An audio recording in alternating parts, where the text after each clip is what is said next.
Thank you very much, Marie. I would like to begin by thanking the organizers for this wonderful day. Special thanks to Dr. Mandelovich, Director of Shirvata Mental Health Center, for greatly supporting our group. I want to thank to Anat Yariv for a significant role in the becoming and evolution of this group, and to Dr. Gonor for our mutual fascinating journey.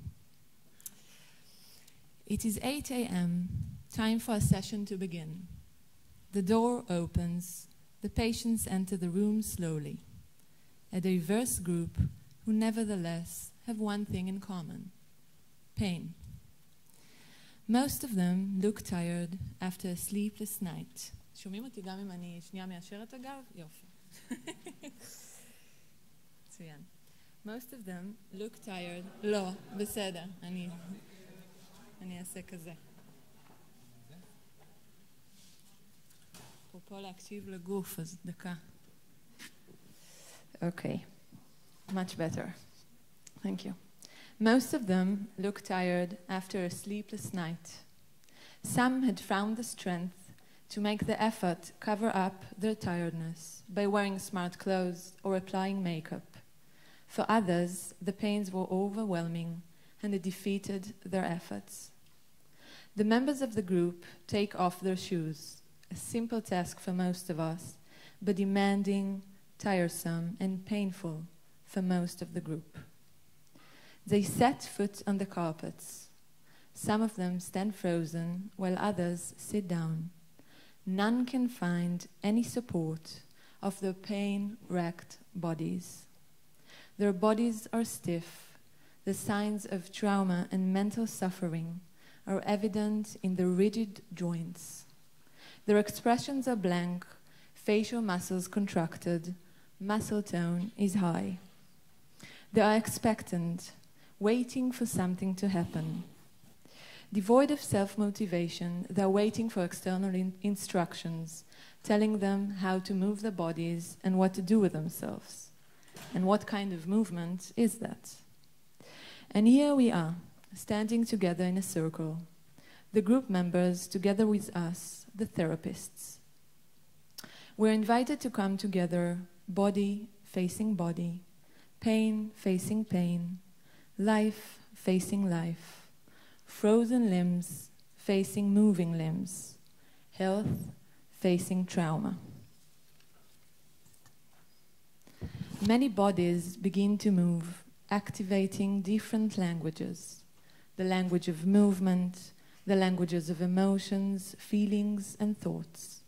And which language will we choose to listen to? The background music is playing, and we follow its lead in guiding the group towards finding gentle movements. We try to pave the way towards connecting the various parts of the body, lubricating the joints, and helping the long-since fossilized bodies to move. For the most part, this is the only time during the week that the group members dare to move.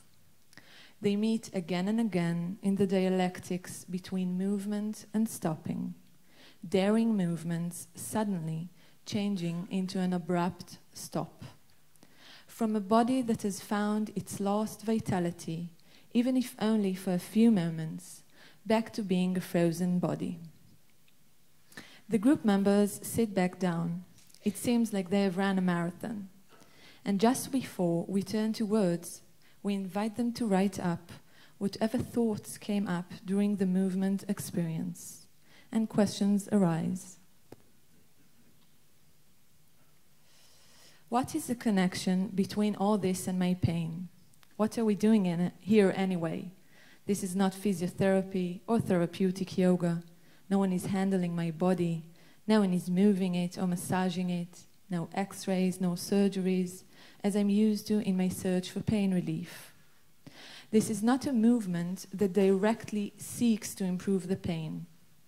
It is also not classic psychodynamic therapy in which the emotional world is often addressed through words or silences.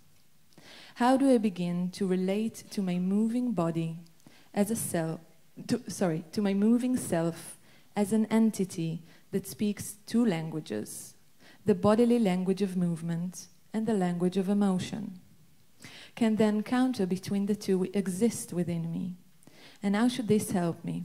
And why should I move if later on I will pay the price and pain may get worse? Ori and I had have to deal with all these questions among others. We still are. Through them, I wish to present you a glimpse into the therapeutic model that we have been developing over the past 4 years in the Shalvata Hospital with patients suffering from mind-body disorders.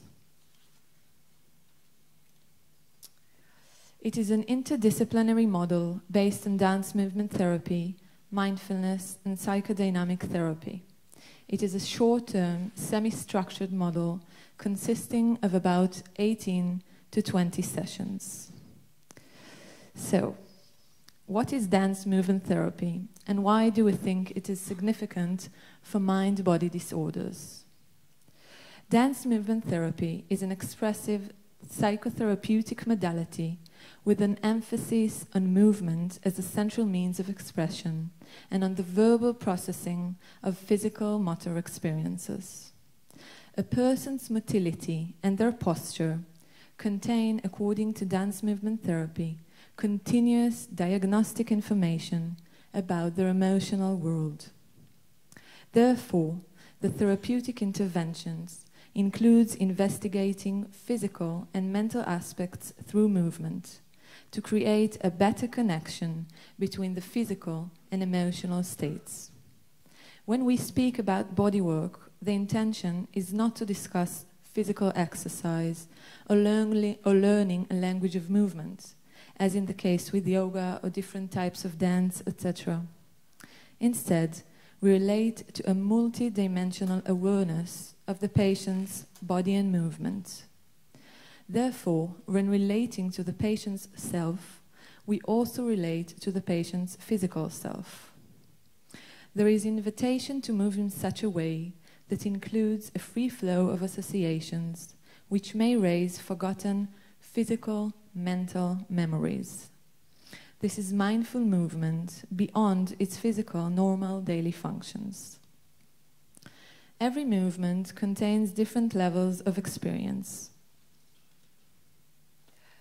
There is a sensory motor level in which the movement is experienced as a sequence of internal, external, physical sensations. Then, there is the impulse level, whereby movement is an expression of impulses driven according to their intensity. And the emotional level, movement is related to emotions and is expressed or blocked by them.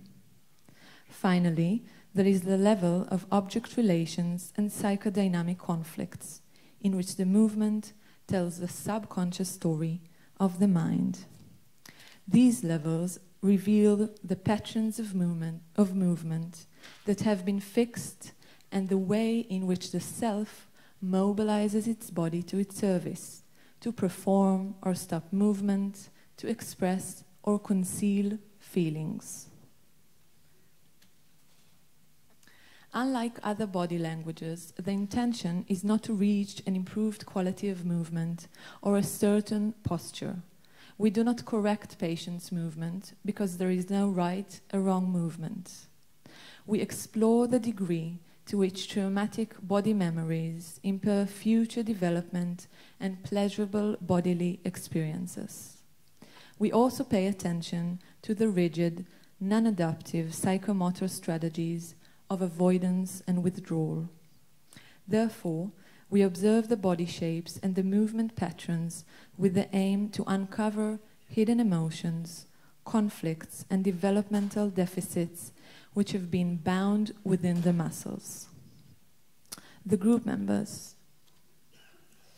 So all the patients are treated in the Shalvata Mental Health Outpatient Clinic. Some were referred primarily for somatic symptoms not medically explained. Others were treated for depression, anxiety, and PD, and had comorbid somatic symptoms. Somatic symptom disorder criteria per DSM-5 apply to all patients, but symptoms and diagnoses vary on the spectrum from conversion to fibromyalgia to chronic pain secondary to physical accidents. For many such patients, their body almost turns into an enemy, a source of danger, a cause of the problems, an unreliable ally. Such patients lose the confidence in the bodies and in themselves. They feel as if they don't have grounding anymore. The picture that is quite often seen is of a generalized muscle contraction, bound movement qualities, muscle rigidity, flexion of body shape, shallow or interrupted breathing. Often the impression exists that part of the body movement is blocked or frozen. What did the encounters look like? Each session began with a movement experience that introduced the patients to different movement qualities.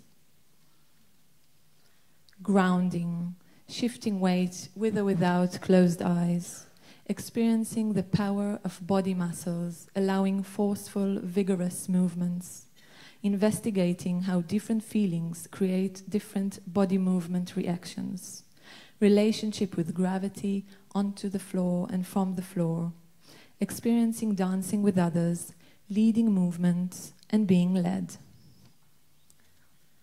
We turned our attention to movements which occur in the body here and now. In many ways, the properties of mindfulness therapy approach can be identified as inherent to movement experiences. We have noticed the tendency of pain to reduce attention and gain exclusivity over the experience. Through the movement, we have practiced the expansion of attention. What else is there in me besides the pain? We do this while emphasizing being non-judgmental and being accepting of one's self and of what arises from moment to moment. Subjectivity is no longer confined to my pain.